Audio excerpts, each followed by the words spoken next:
نہج البلاغہ خطبہ نمبر 6۔ جب آپ علیہ السلام کو یہ مشورہ دیا گیا کہ آپ طلحہ و زبیر کا پیچھا نہ کریں اور ان سے جنگ کرنے کی نہ ٹھان لیں، تو آپ علیہ السلام نے فرمایا، خدا کی قسم میں اس بجو کی طرح نہ ہوں گا جو لگاتار کٹکھٹائے جانے سے سوتا ہوا بن جائے، یہاں تک کہ اس کا طلبگار یعنی شکاری اس تک پہنچ جاتا ہے اور گھات لگا کر بیٹھنے والا اس پر اچانک قابو پا لیتا ہے،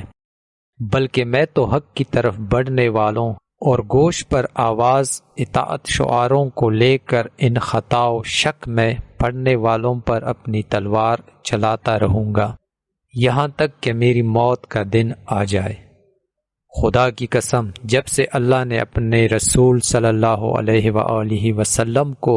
دنیا سے اٹھایا، برابر دوسروں کو مجھ پر مقدم کیا گیا اور مجھے میرے حق سے محروم رکھا گیا۔